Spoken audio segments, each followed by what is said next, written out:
Welcome to Meet the Author, where you can join in on insightful conversations with best-selling and award-winning indie published authors. Your hosts today are Rob and Joan, who themselves are indie published authors, book publicists, and paranormal investigators with Tampa Bay Spirits, based in Tampa Bay, Florida. Thanks for dropping by. And now, on with the show. Hi, I'm Rob. And I'm Joan. Welcome to the show. Whether you're watching tonight live on Wednesday night at 7 p.m. or if you're listening to a podcast later on, we're so glad you decided to join the audience. Today is a pre-recorded show, just so that you can remember it's pre-record. You can still go ahead and make comments on our YouTube, and we will try and answer them, and we'll also try and get our author to let her know what's going on and that you have a comment or a question. Right. Yeah. We'll direct you how to reach her too. Yeah. You can still comment during this live broadcast of the pre-recorded show. And we'll get those comments as well. We'll get those as well. I want to remind everybody to tune in to the Voice of Indie podcast on Blog Talk Radio right after our show. But that's on blogtalkradio.com. Can't talk myself. With host Beam Weeks and Gary G's. They're always a lot of fun. It's right after this broadcast at 8 o'clock p.m. Eastern Time. And then also tuning in this coming Saturday, August 13th, will be episode Rewind, 5:30 p.m., right where you're watching right now. You can watch episode 37 with author Kim Nugent. It was a very good episode. I remember that one. And that's about it for right now. I think so. Okay. Do you everything? Nothing else? No. No. Oh, why don't we bring in Teri, our guest for tonight? And welcome, Teri. Hi, Teri. Hey, hello. Thank you for having me. Thank you for being on our show. If you weren't, we wouldn't be having a show. Yeah, there you go. We would just be sitting there. It would be just us talking to each other, and nobody wants to hear that.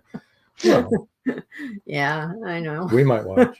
No. Yeah, we would watch. Our kids. Yeah, our kids maybe. Our kids are kind of tired of us too, so probably not. Why don't you tell us a little bit about yourself, Teri? When you started writing, why you started writing, that sort of thing. All right. So I always tell people that I wanted to be a writer when I was a little girl, but I also wanted to be a brain surgeon and an Olympic ice skater. So I'm not sure if it really counts, except that I did actually become a writer. So I say that I kind of had an inkling way back then. I used to write little short stories and poems. And for Christmas this past year, my mom gave me a poem that I had written, and it was on the back of a bank deposit slip from my grandmother. So she must have Wow. fished it out of her purse. And then, I wrote some, and it was something about two people sleeping in a bed, and they were foot to head, and they were smelling each other's feet. It was stupid. But anyway,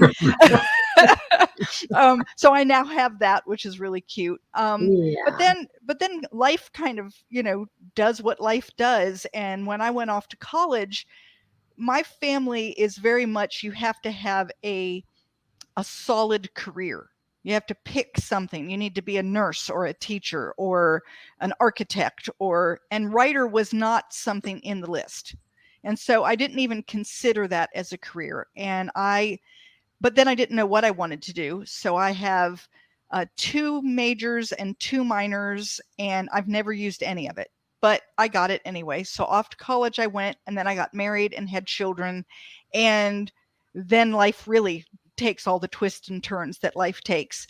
But in 2000, I started writing nonfiction for small businesses.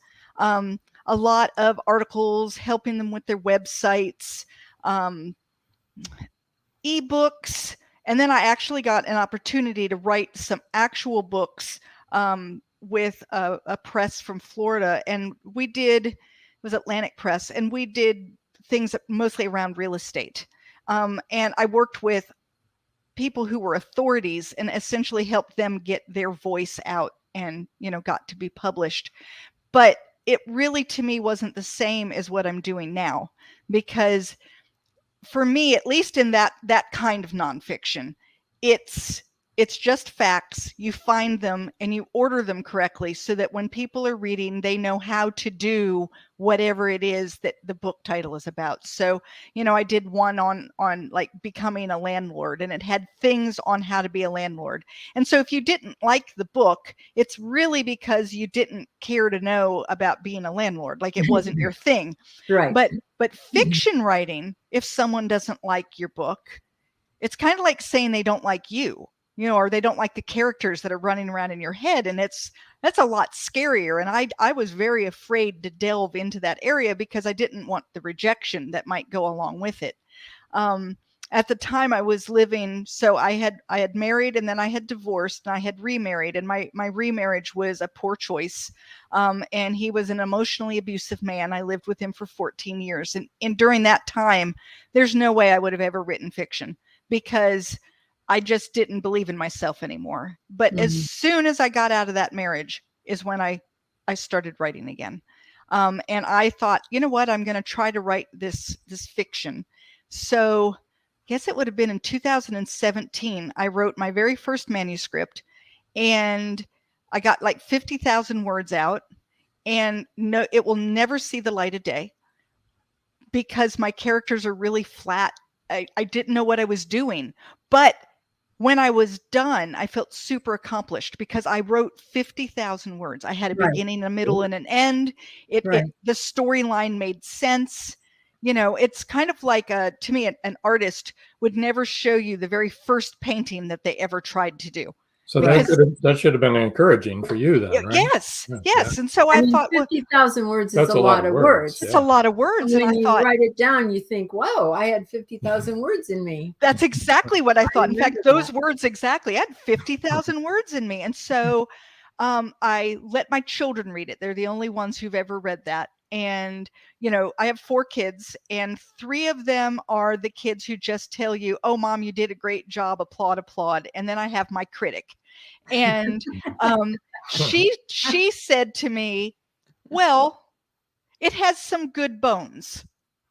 And it made me laugh because I knew then what it meant was there were a lot of things that it needed in order to make it a good story. So I did ask her a lot of questions later. I needed to revel in how wonderful I had done first. But a little later, it was like, so exactly what did you see?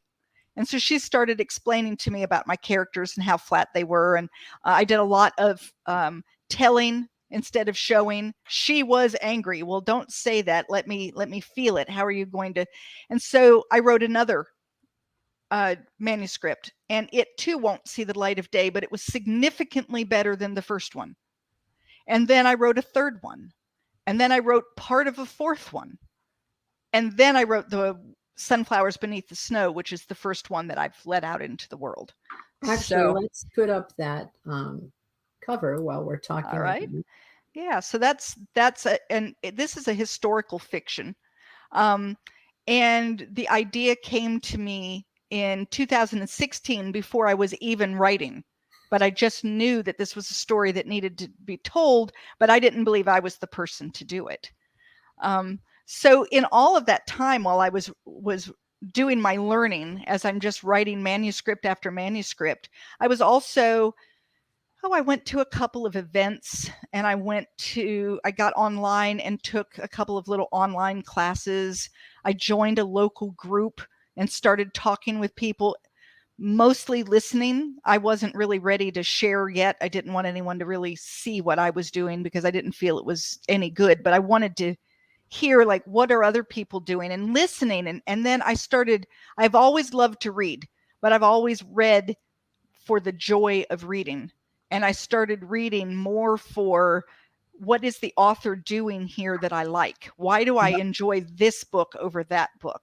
Yeah. What parts here are slow, and why do I find them to be slow, and what would I do differently? That kind of thing. So and now I still love to read, but it's really hard to read for pleasure because I'm constantly evaluating, what did that author do? Why is this author a best-selling author? What is it about this work that makes people gravitate toward it? So. Well, let me ask you a question that I know that our audience always asks, and will want to know the answer sincerely, have you heard the expression being a pantser? Oh, yes. Okay. So the question is, are you a pantser or are you a plantser, which is, of course, a person who follows an outline? So I would love to say that I am that person that has an outline and writes from 6 to 8 every day, and I am not. Yeah. So I am a pantster, and I'm not only a pantster, I am a binge pantster. And by that, I mean that I don't write every day. And when I do write, I tend to write for 3, 4, 5, 6, 7 days in a row, and I'm all consumed, and the laundry doesn't get done, and no one gets fed. And, I hardly remember to take a shower or go to bed at night. and then I've got something that I'll work with later. And then I might not do anything for a week or 2 or even 3. And then all of a sudden I'm doing that again. So yeah, I call myself a binge pantster. Oh, I really am sorry we don't have a live audience, because there would be so many questions and comments coming in right now. That's really, you're the first person, the first author, and we've done a lot of shows that has said that you're a binge pantser. I mean, a lot of our authors are very methodical, not following an outline. Most are pantsters, but follow a regiment. Yeah, so regiment kind of thing. Yeah, like every morning between 8 and 12. I've tried it. I really, because I thought that was the right way to write, and I've come to the conclusion that the right way to write is what works for you.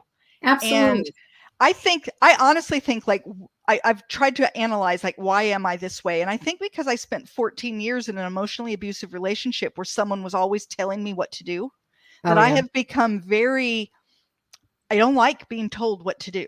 Like, I get to decide myself. And somehow having to write from 8 to 12, whether I feel like it or not, whether I have something to say or not, sitting there at the computer, just sitting, waiting to write because nothing's in my head, makes me feel like I have some taskmaster demanding that I do something. And I don't like that feeling. So I just write when it hits me. And luckily it hits me often enough that it isn't a problem. It would be a problem if I only felt like writing once every 18 months, but that isn't the way it works. So your characters probably wake you up and tap you on the shoulder and say, "Hey, psst, psst, come on, I've got a story. I've got a story. In fact, I keep a little notebook by my bed, and I keep a note on my phone, because I walk on the beach a lot, and I'll be out walking on the beach and an idea will come to me, and I'll just talk into my phone and just get a quick little, and it's like, okay, now you can be quiet. I've got the idea. We'll just move on.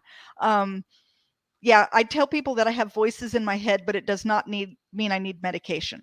Right. So, but that's true. That's absolutely true. Or maybe when you're walking, you've been struggling with how to express something the right way to get across what you're trying to express in your writing, which is harder than you think until you've sat down and tried to write something.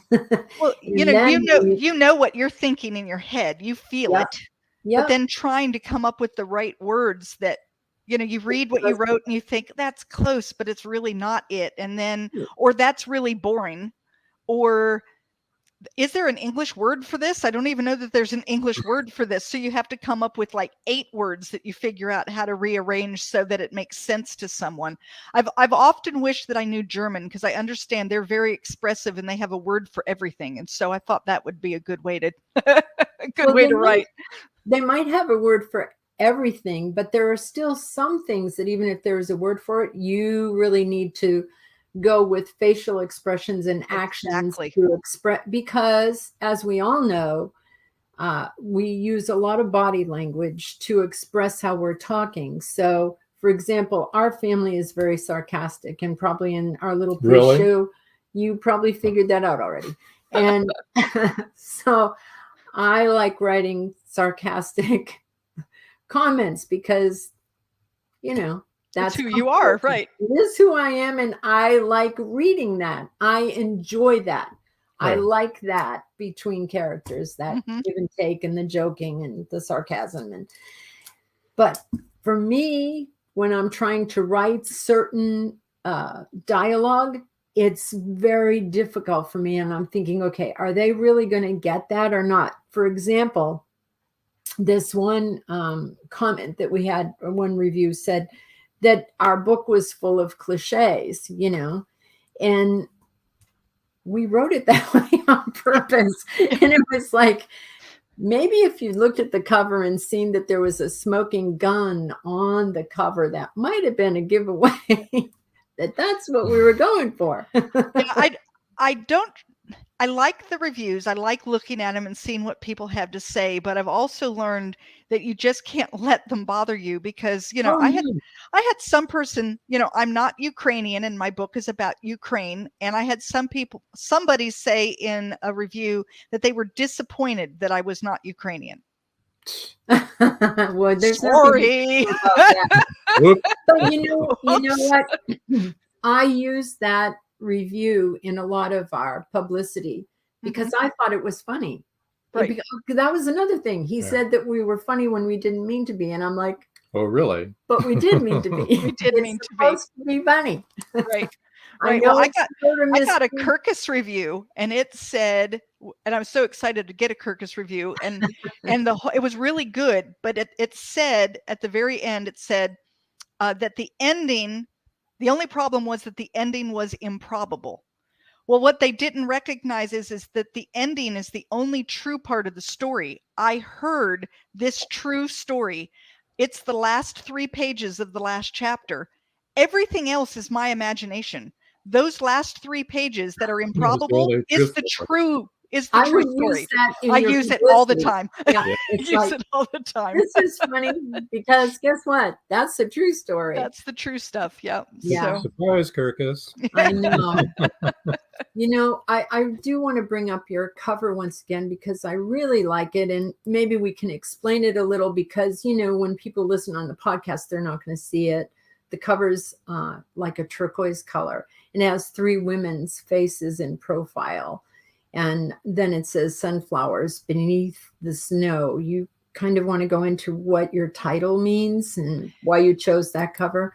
Okay. Yeah. So choosing the title, by the way, was probably harder than writing the book.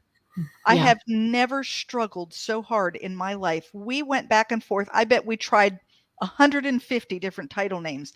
My publisher would give me some and I hated them. I would suggest others. They hated them. It was horrible. But finally, we started like clicking in on, that the harsh conditions in Ukraine was something that we really wanted to bring out. And their winters are very harsh. And so the idea of winter kind of came in. And then these 3 women, you see them, despite these harsh circumstances, they grow and they bloom and they become. And so I started thinking flowers. So then we were looking at like different flowers that bloom first in the winter, but none of those made any sense for the story. And then it was like, wait a minute, sunflowers are the national flower of Ukraine. And so we tried sunflowers in the winter. And it was like, but that doesn't work because there are no sunflowers in the winter. Like, that just feels really odd. And then it was like, wait a minute, they're beneath the snow. They're waiting to bloom. Like, they're there and they're just waiting for the right circumstance to come out.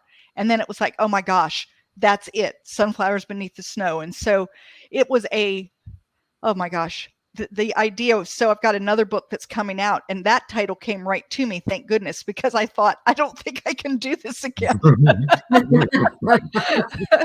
And then we had a hard time coming up with a cover too. The first couple of covers that they pitched my way, I just didn't do anything for me. One of them was a vase of sunflowers, and it was like, it looks like a gardening book. And then a couple of them were very modern feel. And this book is right on the edge of being historical fiction and contemporary fiction, because it starts in the 70s and it goes through to present day. And 70s is now considered historical fiction, which just hurts my heart. hurts my heart, because that just makes me old. But so I'm right on the edge. But I thought that these contemporary ones that they were throwing my way did not really reflect what the book was. And I really have always loved silhouetted things. And so I suggested, could we maybe do silhouettes of people, or maybe a tree, for like a family tree kind of idea, and this is what they came up with. Initially, the color that they had chosen instead of that pretty blue was this yellow color. And it was, so I'm going to say that it was breastfed diaper yellow. Yes. So if anyone, it just had that. Well. It had 6 kids, breastfed them all. So you know what color I mean. It had that kind of, yes, yucky, some like green and brown to it. It was just not pretty. So I had them try different yellows, and I didn't like them. Then I had them try a variety of blues, and I even tried red just to see.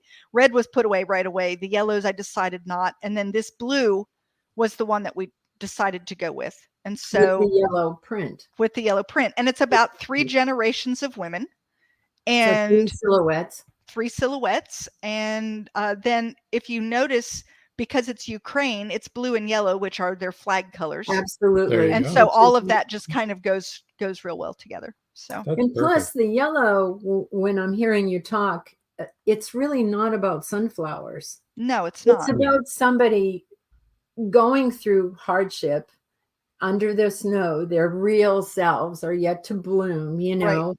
So, so you see the transformation of these women over time. And that's why I didn't want sunflowers necessarily on the cover, because that's not the point. No, although sunflowers are definitely mentioned in the book. Yeah. There's definitely references to the sunflower, but it isn't about a sunflower.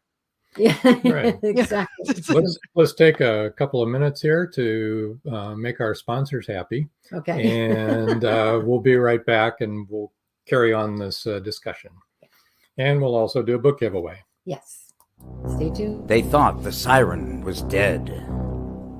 In the novel Siren Song by author George Dismukes, James Harmon shot her twice. Several people saw her dead body sinking slowly into the abyss. But now, in Siren Song 2, evidence suggests that she may still be alive. She killed that boatload of people. It was her! And she's just getting started! Angie, that's impossible. The cold chill up my spine tells me it's not impossible. We've got to start all over again. And this time, do it right. Siren Song 2. The story continues. Available on Amazon, Barnes & Noble, and many other bookseller websites. Get your copy today. At Indie Book Source, you can shop by genre or by author, and you will be buying direct from the author's main purchase link.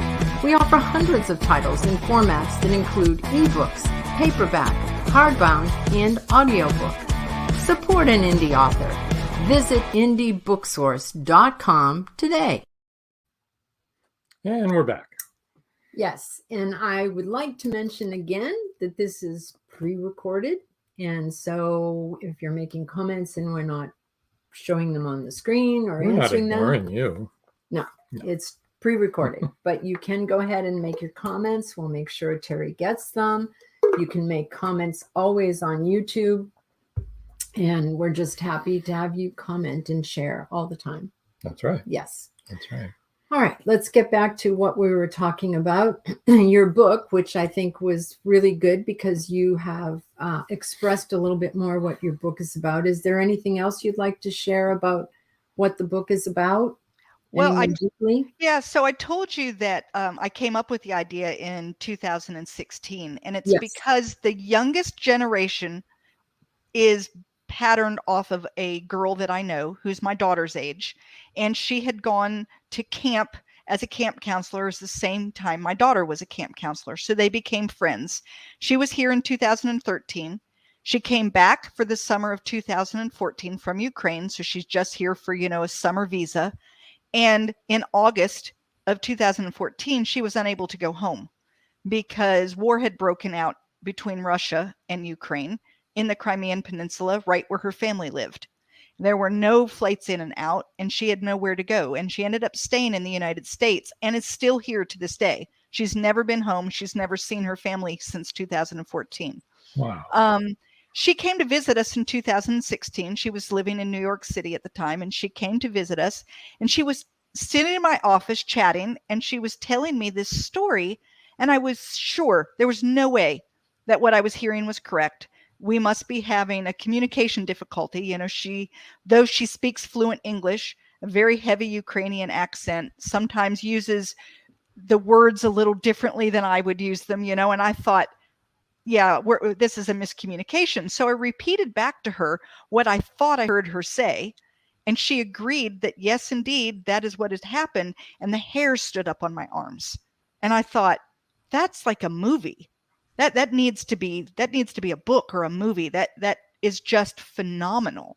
And that story just stuck in my head. But, at the time I wasn't writing. But in 2018, I sat down and said, I'm going to take that ending and I'm going to create the whole backstory for this ending. So everything else is fiction. Now it's historical fiction. So there's a lot of truth to what's going on in that period of time in Ukraine. But my characters are completely my own, and so when her name's Ksenia is our friend, and she wanted to read it. And I said, just know that like your grandmother's not your grandmother and your mother's not your mother. And, these are not, this is all me.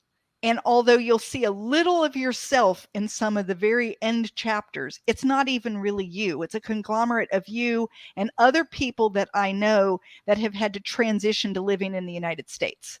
And I said, so I don't want you to read it and feel like I got it all wrong, because I wasn't trying to write your story. Right. And then the last 3 pages of the last chapter, not the epilogue, that's all me again, but the last 3 pages of the last chapter is the true story that she told me in my office. And so I tell everyone that I had to write 82,000 words of fiction so that I could tell this little ending. But yes, and the book just follows these women from the early 70s all the way through to, after Russia invaded Ukraine. And it's crazy because the book came out like 2.5 weeks before the current invasion. So the timing was just incredibly, in fact, I'm a little worried. I have other ideas for books and I almost am afraid to write them for fear that will, it'll happen again, That's powerful writing. We had that happen with one of our books, with our third book. Our third book, this was, a long time ago. We wrote this book 2014, I think. 2014, 13. or or 13. Yeah. And it was called Clone Drones. And it was someone who was using 3D printers to build drones that were weaponized with automatic rifles. And it was being used to not military ones, but not military drones, a regular drone that you can buy. I mean, you can't buy them, at the mall, but you can buy a very expensive $3,000, $4,000 drone. And so they were, weaponizing them. They were weaponizing them, but they were printing them so that it didn't cost them that much. And they were murdering senators, American senators. And then after the book had been out like 2 years, an 18-year-old did that and used it. And we were like, kind of felt like Rod Serling on the Twilight Zone with hijacking. One of the TV shows. Then Hawaii Five-0 did an goodness. episode where it came down the street and was killing everybody with an automatic rifle. And we were like, oh. So I know exactly how you feel. It's like, okay. Yeah, it's like, I don't want to be the forebearer of. You don't want to be Rod Serling, who started hijacking. I mean, no one had ever done that. He had that done, and next thing you know, someone was like, "Oh, that was a good idea. I'm going to." I think I'll try that. Yeah. So the timing is really crazy, but the three women, you just see them go through communist Ukraine, early independence of Ukraine, where people felt that, they were going to immediately become like the West, and it just didn't go that way because the infrastructure wasn't there, the training wasn't there, the leadership wasn't there, all the things that you need to build up wasn't there. And so it took, they still had food shortages and fuel shortages and all the things that they had before. And so we see them going through that. And then the youngest ends up coming to the United States, and we see that transition as well. And so you get to watch all three of these women and their growth process, becoming their sunflowers and becoming the best they can be given the situations that they find themselves in. So, but how wonderful that it's happening now. I don't know about you, but when I read, I really learn a lot about whatever the person's writing about. Mm-hmm. I think of Tony Hillerman and Ann Hillerman, and I learned so much about the Navajo Nation and the Navajo peoples from their writing because they research and they're giving you the real deal, just like you did with your book. And it will help us to understand the Ukrainian people and perhaps become empathetic towards them by reading this story and understanding what the people have gone through just since the 70s, which to me is crazy that, that to me, that was a short time ago. I mean, I graduated from high school more than 60 years ago. So 70s to me, it's like, yes. That was yesterday. Yeah. So one of the things that because the book came out when it came out, that's what I have really been telling people is that this book will help people gain compassion and empathy for a group of people they may know nothing about. Yes. Because it's very easy. We live here in the United States where the worst thing that's happening is our gas prices have gone up. And the war doesn't touch us. Every morning we wake up and we eat our bagel and drink our coffee or whatever it is that we do. And we might hear about it on the news and we might say, oh, those poor people. And then you kind of move on with your day. But even that, the news right now, it's hardly even almost disappeared off of the news. Yeah, exactly. It's like there's nothing going on. Move along. And so I think that, at least for me, if I get to know someone of a different culture or in a different situation than I'm in, the compassion and empathy that you have if something happens to that person or that group is significantly different than if you don't. I tell a story about when I went to Washington, D.C., and I went to the Holocaust Museum. And I've thought that I had a very good understanding and a very good empathy and then I went into that museum and there was one hallway that you walked into and it was filled with a photographer's photos that he had taken in a city that was completely wiped out because it was completely Jewish and it was completely wiped out. And these pictures were things like birthday parties and graduations and people standing in front of their new cars and real people doing real things that I would do. that I do with my family. And I stood there in that hallway and I cried. And I didn't even want to go through the rest of the museum after that because I had been completely overwhelmed with the compassion and empathy. They were no longer this Jewish people. They were people just like me. That could happen to me. And my book is not, I'm not saying my book is as good as a Holocaust museum. I'm just saying, though, that when you get to know someone and you get to know these three women, spouses, some of their friends, you walk away with like a friendship and you understand them. And now when you hear about the war, you can put it into context with someone that you've kind of come to know.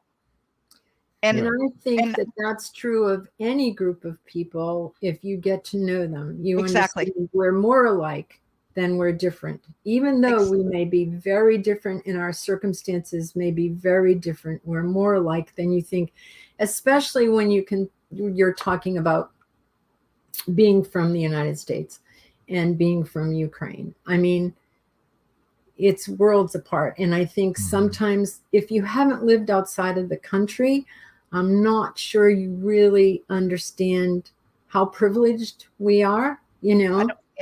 And the same goes for if we're white Americans, we probably don't understand how privileged we are compared to other ethnicities in our country until we get to know people. Exactly. I think that's the thing, is that we can't be everything. We can't have everyone's experiences. No.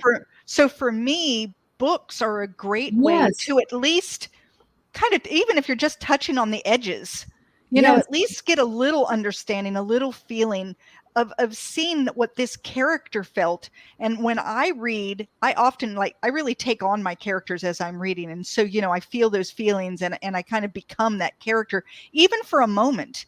And at least it would give you a glimpse into something that you would otherwise never have the opportunity to see.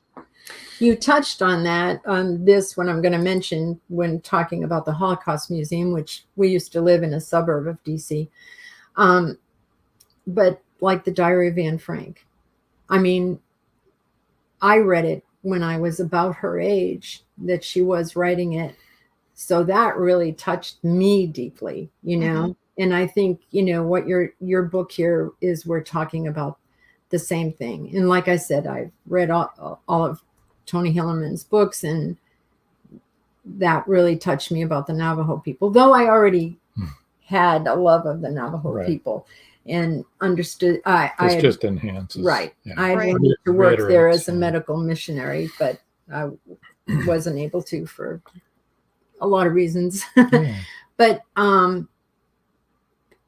it's very important. The written word is really important, especially in fiction, because you're invited into the lives of someone who actually lived like that and through that, you know? Speaking of important words, I know. I think we need to take our second break here. When we come back, we're going to have a book giveaway. We're going to tell everybody how to reach you and talk about what you got coming up. Okay. So everybody sit tight. We'll be right back. Don't go away. Many secrets are hidden within the darkness of the jungle. Behold, this one about a man, a woman, a black jaguar, and an ancient Maya legend. Two Faces of the Jaguar is a novel by George Dismukes that will take you deep into the jungle and capture your imagination until the last word. Two Faces of the Jaguar is book one of a trilogy. Two Faces of the Jaguar, where only the adventurous dare to read. Two Faces of the Jaguar, The Lost City, and The Jaguar's Quest are available on Amazon.com, Barnes & Noble, and many other bookseller websites. Two Faces of the Jaguar, the book people are talking about. Get your copy today.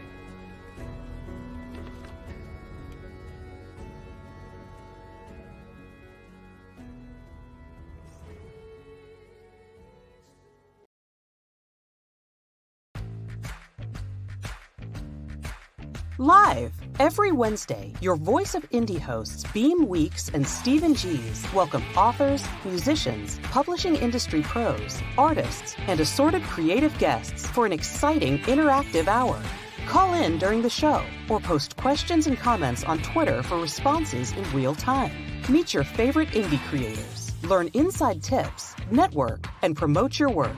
The link for each week's show is pinned on Twitter atop @VoiceOfIndie. And you can receive the link every Wednesday morning in your inbox by subscribing to our newsletter at freshinkgroup.com. Check out Voice of Indie every Wednesday on Blog Talk Radio and catch hundreds of episodes archived everywhere from our websites to our YouTube channel and Spotify.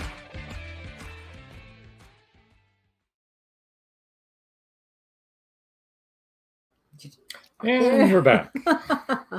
Hi. Oh, there you are. Let's pick up your information right away. Alrighty. Okay. If you want to reach Teri, her website is terimBrown.com. And that's Teri with one R, not two. Remember that. Think about it. One R. TERIMBROWN. Okay. And that Teri's going to be spelled with one R through all of these. Just a reminder. And this is pre-recorded. Another reminder. All right. Facebook, it's Teri M Brown, author. Instagram is Teri M Brown _author. LinkedIn is Teri M Brown. And her email, which is really important because we're going to do the book giveaway now, is Teri @Teri M Brown. So that's TERI @TERIMBROWN. Just one R in each Teri. Right. Your book giveaway today, some of you may have already jumped the gun and gotten it. But the first 3 people to email Teri @TeriMBrown.com will win an ebook copy of Sunflowers Beneath the Snow. Keep in mind, this is pre-recorded. But if you're watching this live on Wednesday night, then that's when she's going to be receiving. Then she'll be looking for your email. Yes. Which Wednesday? August what? August 9th. What day is today? Very good. She knows. It's our show. No, it's August 10th, actually. Oh, shoot. Whoa. August 10th? Wednesday, August 10th. Okay. Write that down. So you can let your followers know it's August 10th. I will. I'll let everybody know.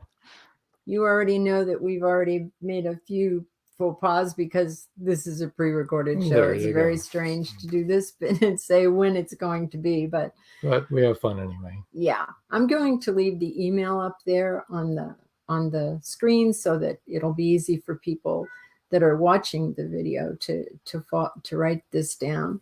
And remember, you can always watch this as a vodcast on our YouTube channel, which is the Indie Book Source Meet the Author podcast on that channel. Right. Since we have more than one channel. Is it on our other channel also? No. Okay. But so just on our Indie Book. If you go to indiebooksource.com and go to Meet the Author podcast, you'll see every link possible to watch or listen. Yes. Even all the there's links to each individual podcast. And this will be on there as a podcast, right, or a podcast, whichever way you want to do it. But anyway, whenever you're listening or watching to this, go ahead and shoot Teri an email and see if you got in on the book giveaway. Don't worry about how long it is since it's been on. Yeah. She'll want to hear from you anyway. Yeah, actually, shoot me an email. You know, you never know. We might have something really fun to talk about. So I love to hear from people. Yeah. That's a really good thing. So no matter what, you have to email her. You have to. Teri @TeriMBrown.com. You could have a conversation with her like we just had with her. Yeah. Very interesting and enlightening. All right, let's go on to what is it you're up to next? So I have a book coming out sometime in November. I don't have an exact date yet, but it's called An Enemy Like Me. It is set in World War II, but it's not your typical World War II story in terms of, there's not a lot. There's actually very little of the war itself. We follow a soldier. He is a German American first generation German American. He thinks that when he signs up for the war that he's fighting the Japanese. Things change at the last minute, and he is instead sent to the German front. And he becomes very aware of how much like the enemy he is. And he has a real struggle with this idea that, in his mind, he had made the enemy a monster. And when it was the Japanese, it was easy for him to do because they were different than he was. And so he could turn them into these monsters. And now he was having to actually fight against someone that could be cousins, and that idea. And so we look at that and how war changed him, but we also look at it from his wife's perspective, and then his 4-year-old son that was left behind. And we see the 4-year-old son both as a child and then as a grown man as he's reflecting back upon his life. So very good. Yeah, in being first generation, it could literally be his cousins. Yes. And it's interesting. This story has a little bit of true basis in that my grandfather fought in World War II. And he fought in Germany, and we're German American, but many, many, many generations in. And I was 15 or 16 when he one time, he didn't talk about the war very often. No, they didn't. And if he did talk, it was after the war was over, and he was there for several months waiting to come home. And so he'll tell some of those stories, but you very rarely heard anything. But one day he said to me, I always wondered if I was shooting a cousin. Yeah. And that stuck with me. And so when I started writing this story, that was kind of the focus of the whole idea, was to explore that idea of how we have to turn people into monsters in order to fight them. And that if you really know them, you can't. Yeah. How hard is it? Because you can't, like you and I've now met, right? So we feel like we're a little bit comfortable with one another. And I would be very hard pressed to turn you into a monster, even if I found out that there was something that you believed that wasn't what I believed. Like, right. I would say, yes, but look at all of these good things, right? So that's kind of what this is exploring, is that idea that we really are way more alike than we are different. Even if you're a Nazi. Yes. That person is. Yes. And then the thing is so many of those people, governments start war. Ordinary, everyday people fight it. Like Russians fighting the Ukrainians. Those Russian government. Right. Those Russian soldiers, they've got moms at home. They've got wives at home. They just want to be lied to about. They just want to go home. They want to go home. And so it's ordinary people who fight these wars. And that's, like I said, that's really what I'm exploring, is this idea of, like, what is war and how does it change you? And how do you manage to go and aim a gun at someone else? And the only way that you can do that is to, make them into something that you can shoot. Yeah. So you may have already touched on this, but in your bio, you mentioned that you're an Air Force brat. You grew up as an Air Force brat. Yeah. How much do you think your upbringing through those environments, do you think that has influenced your writing? I'm sure it has. I feel certain. I can't imagine there's anything that I've done that hasn't influenced my writing somehow. You become a conglomerate of all of the things that you've done. But my grandfather and my father were both extremely patriotic, like extremely patriotic. There isn't that a flag never went by that my dad didn't, stand at attention or, put his hand over his heart. His hat always came off. When he went to events, he always had a flag. Like he restored old cars, and he would go to these car shows, and on his little lot with his car was always an American flag. He often wore an American flag lapel pin, just because that's who he was. My father passed away 3 years ago, but in his yard is a flag that is on one of these telescoping poles to make it easy to go up and down, and it has the permanent light on it. Yep. And, this is who my family was. And so, yeah, I think that especially in this one, you'll see the new book that's coming out, you'll see a lot of patriotic theme in it. And that definitely comes from having grown up in that. I know what that means. And it's interesting. I've talked with some people of younger generations who don't seem to have the same feeling that I have. And I wonder, at what point did we quit passing that down? I know my grandfather passed it to my father, and my father definitely passed it to me. I don't see it quite as much in my own children, which makes me feel like I did a bad job, and I don't know how that happened. And then, but it's like it's changing.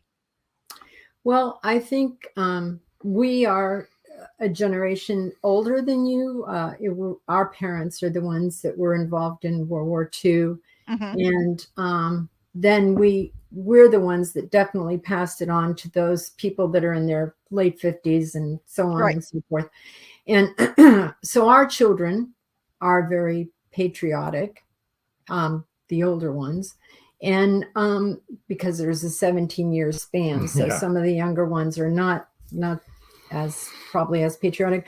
But like when the soldiers came home from Vietnam and stuff, we saw everything that happened there. And it was very distressful because I had five male cousins over there, 2 female cousins that were nurses. My brother was there, and I saw how they were treated when they came home. And so finally, when we had parades in our town, our kids all dressed up in T-shirts that had the flag on it and pants that had the flag on it. And they went and stopped all the soldiers to have them autograph it and thank them for their service. And they cried. Yeah. These men cried because they'd been so used to people spitting, not doing that. Yes. And other things. And so then when our children had children, I just think it had been diluted and watered down. We saw a little flare up after 9/11 where people were very patriotic again, and then it died down. Yeah. So I hope they don't ever have to find out why you're patriotic. I don't want them to go through any of those. No, but I do think that you're right. It has a lot to do with the experiences. And although I didn't experience it, my dad was the one who was left behind when my grandpa went to war, and he remembers that. And so he passed that to me. And then by the time I'm passing it, see, I didn't experience it. Right. You know, my grandfather experienced it. My father experienced it secondhand. I experienced it third hand. Now we're down to fourth hand, and it dilutes some, but it does dilute, and it doesn't mean anything. It doesn't mean you weren't a good parent or anything like that. In addition to that, the whole family structure has changed. Right. From the way it was back in the 50s and 60s. Yeah. My grandparents were never divorced. In my grandfather, actually, one of my grandfathers, the other one died, but my grandfather fought in World War I. You know, so it's just been a whole lot of, and I'm Irish, ancestry. German actually is the number one ancestors in the United States. German bloc is the biggest. And the second one is Irish, which I think being Irish, we always assumed we were number one. But I think everyone thinks they're number one. So we're number 2. Okay. We're like Hertz. We try harder. But your family had to experience fighting in World War II against the Germans, which is something my family didn't experience, you know. But I just think that all of this has been totally watered down, and people just don't get it. My brother and my cousins fought in Vietnam. I did not want to see them spit upon. Right. And I came from a family that had, every generation had people fight in all of these wars, you know, to keep everybody here safe. My father and his brother, my father fought against the Japanese, his brother against the Germans. He was a paratrooper. He was killed in Europe and in Italy, actually, and he received a silver medal posthumously, which is amazing. He died for gallantry in action, protecting his men. He was a captain. And so, all of that has been handed down in my family. I've had cousins then that were younger that fought in shock and awe. We have a nephew who also was a Navy pilot. And it's just, we're a very military family. And I think that tends to be more patriotic because you know what they're doing. One of my uncles, so my father and his one brother fought in World War II. Then their younger brother fought in the Korean War. So, I mean, it's been like I've had family in every single war that I can think of. And being Irish, they were probably in a lot more wars than that. All the way back. All the way back, right? Yeah, because that's what you did. If you were Irish, you fought in wars. You were in the military. But yeah, I don't know. There's a lot of unrest in our country right now, and that kind of waters down, I think, patriotism. I think so too. Yeah, which is too bad. And like I said, I really don't want anything to flare up. No, me neither. Which is one of the reasons why I wrote a book that kind of touches on those things, because once again, how do you learn about something that you're not experiencing? You learn about it by reading. You don't have any, I tell people all the time, I can never be a male president in the 1800s, but I could read books about it. Yeah. I can learn from those experiences, and I can learn about other people and other times and other experiences that I will never have on my own, but at least I can kind of start to touch on them. And that's what literature does for people. Yeah. And the German people weren't put into camps like the Japanese were. So, they actually were. There were some that were. That I didn't know that. Is that there were? Yeah, it's in my new book. That's good. There were not a lot. It wasn't this same extent because German people were a little harder to tell apart. If you were Asian, you could look at them and know that they were Asian, whereas a German American didn't necessarily look different. But if they found anyone that they thought was involved in, there's a name and I can't even pronounce it, but essentially it's the American Nazi Party. And it had this real long German name. If they thought you were in any way involved in that, you were put in an internment camp. I didn't even know that. Yeah. Yeah. Well, yeah. And of course the Japanese look different. So. Right. And like I said, Japanese were rounded up just by being different. They didn't even have to do anything. Different. The Germans that were rounded up, many of them were rounded up falsely, because people would say they were involved. Right. Because they didn't like them or whatever. They made them into mentors. Yeah. And there were a lot of people who were afraid. That people were just afraid. I mean, my grandfather was born in a tiny town called New Berlin that changed its name to North Canton, Ohio, because they were afraid. Oh. New Berlin. Nobody wanted to live in New Berlin, because that might mean that you were a Nazi sympathizer. They changed the name of the town to North Canton to not be German. And my grandfather, our last name was Buffenmeier, Buffenmeier. And he changed it to Buffmeyer, got rid of a lot of that, made the Meyer an American spelling. Meier. It's still obviously German, but it wasn't old country. More palatable. Yes, it wasn't old country German. Yes. It was anglicized German. And so that's what a lot of people were doing to try to be less German. They weren't speaking German in their home anymore, even if they were fluent.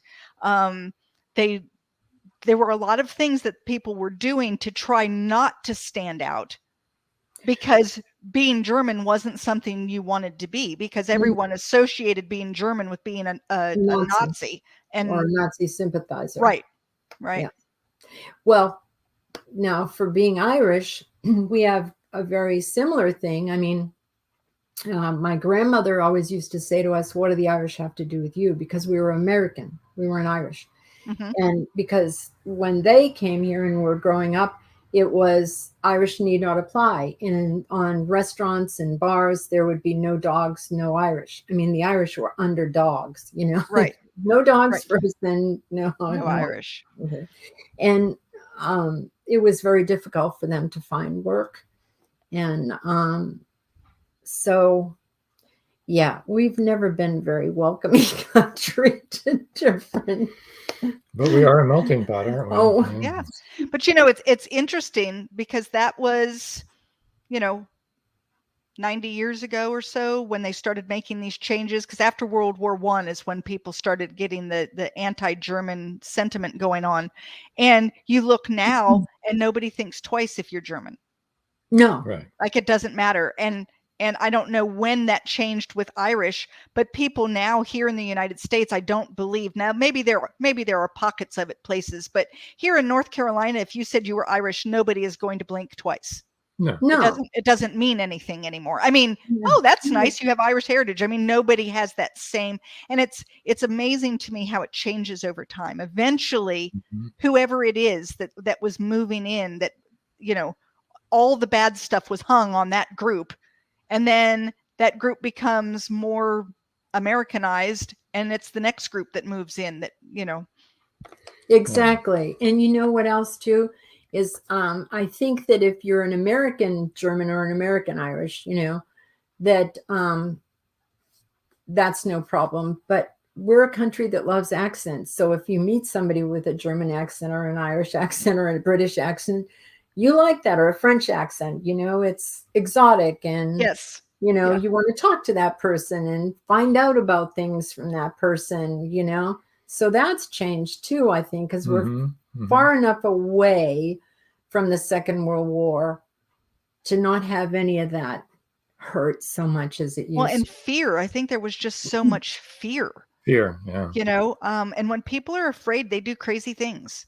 Yeah. I mean, fear will have you do crazy things because you're trying to, you know, be safe. And so you turn in people that you think don't look like you or aren't acting like you. Or you saw that German American boy and he was sneaking around the back of the building. And what you don't know is he was just going to have a cigarette and didn't want his mother to see, but you're making the assumption that he's back there for some other reason. You know, it's those kinds of, like you said, making him into a monster. Right. As right. And then getting to know who he is. Yeah. Right. Right. And so, but you know, this is something that's been going on from the start of humankind. Oh, you know, yes. We've always separated ourselves into groups of us's and thems. Yep. And yeah. Like and it's a thing. It's what we do. And I think part of it really in the very beginning, I would have been a safety thing, you know, your family, your clan, you know, and we still do it today. And it's another reason why I think books are so great is we tend to surround ourselves with people who are more like us than different from us, because it's comfortable and it's easy, and you're going to eat the same foods and have the same kinds of thoughts about the same kinds of things. But books will take you kind of outside of that zone. And if you live in small town North Carolina, everyone here is pretty homogenous. There's not a lot of differences going on here. And you don't get the chance to meet exotic people with accents. It's just very rare. And so reading is one of the ways to help you kind of grow beyond the little cocoon that we make around ourselves. Right. So we need to watch for An Enemy Like Me. An Enemy Like Me. Sounds really good. One last closing question here. All right. What kind of advice would you give to somebody who's just starting? They could even be older, haven't quite got the initiative up to jump into the writing stream, but they've always wanted to write. I have 3 things that I tell people. The first one is just do it. Don't wait. Don't wait for a class. Don't wait for a course. Don't wait to have whatever it is. If you have the desire, start writing now, because you're only going to get better by doing it. You're not going to get better by thinking about it. And then the second thing is once you've written enough that you feel comfortable with something that you have, let someone read it and listen to what they have to say, because they can help you see things that you're not going to see for yourself because you're kind of blinded by your own work. And then the third thing almost sounds like I'm contradicting myself, and it is you don't have to listen to everyone. So if someone gives you some advice and you try it out and it doesn't work for you, it's okay to say, well, that's good advice for some people, but it's not good for me. And you can put that to the side. That's true, because we're all different. We all Mhm. like different things. Not every person likes the same genres. Nope. Not everyone even likes the way particular authors write in each genre. So there is an audience for everyone. Yeah. I Right. really believe that. So you definitely need to be true to listening yourself. to people. You definitely need to be listening and Yes. open and willing to try and experiment. And on the other hand, it's okay to be true to yourself and say, I tried it. It doesn't feel good for me. I Yeah. don't like that. And so I'm not going to use that. Well, Right. people that are beta readers, they tell you things that you wouldn't think of that really make a lot of sense. Like Mhm. Siobhan is the name of one of our characters in our books, and Siobhan is an Irish name. Okay, it's the Irish spelling. It's an Irish name, and one of our beta readers said, "What is that name? Is it Swedish or something? And how do you pronounce it?" And I'm like, I thought everyone knew. See how insulated I am? I grew up in Boston, and so it's like And that was a normal name, right? Yeah, it's a normal name. And our son is Sean. Everybody knows that name. No, he was called Scene more times than he'd like to remember. But so we had to put it in there that it was Irish. It was Irish for Joan, actually, my name. Spelling. Yeah. With the phonetic spelling. So people, and that's a good tip. You need, you're not going to pick up things like that at all. Well, every time they read through the story, they're going to be taken out of the story for just a second. For that. If they don't know how to pronounce it. For that alone. And there are a lot of things that the beta readers will say, what does that mean? What are you trying to say there? And you need to maybe hone it and put well, it. and a lot of times as an author, like I know my character. Yes. And I make some assumptions that you also know my character. Right. And, like my editor, when we were going through Sunflowers Beneath the Snow, she told me, she said, Teri, you don't have enough about the character Alexandro. And I said, yeah, I do. I mean, I've given everything you need to know. And she was like, no, I need to know more. And she started talking with me, and I created several more chapters with him in it. I didn't expect to have him except in the beginning and the end. I had no intention of putting him everywhere, and instead she needed more. I would have never known that because I didn't need more. He lived in my head for years. I didn't need more. I knew him, but I didn't allow my readers to know him because I made too many assumptions. And if they don't know him, they're not going to care about him. Exactly. And so, you don't want that. No, it's really interesting. And then in this book, An Enemy Like Me, she believed that one of the characters, that he was peripheral and didn't need to be there. And I found him to be very central. And what I realized was, once again, I didn't give her enough information. And once I made him central, once I gave more information, she then agreed with me. Oh, no, he does need to stay. So it was just a matter of her perspective seeing it versus me, who, like I said, lives with the characters in my head. So, yeah, I think getting advice from other people can help you see where your holes are, or where things are flat or going slowly, or why did you even put that chapter in? What did it have to do with anything? Either you need to remove it or you need to do a better job explaining why it's there. Or, choose not to die on that hill. Right. Well, Teri, we want to just reiterate here. Anybody that wants to connect with you should visit Teri M Brown. That's Teri with one R.com, and connect. All your connections are there, so join there. Thank you so much for joining us. Thank you for having me. About your book. We're going to move you over to the side now. Over there we go. And do you have anything you would like to talk about? No, I think after all this, I've talked a lot. I've talked more than I normally talk. I miss the audience. You guys usually comment and have all the questions. And usually laugh at my jokes, but oh well. Yeah, I don't. That's true. Episode rewind again. Reminders this Saturday, 5:30 p.m. Right where you're at. Kim Nugent, episode 37. And then next Wednesday, August 17th, 7 o'clock p.m. Eastern Time here in the U.S., we have journalist, speaker, and best-selling author Ron Alexander going to be joining us. It's going to be one that you'll really want to join us for, and we'll hope to see you there. And it'll be a live show. And it will be live. Yes, we will be alive, in theory. Okay, so until next time. That's all, folks. Bye.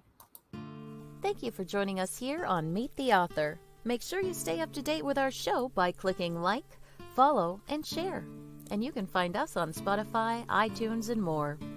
See you next time on WLFE-DB.com.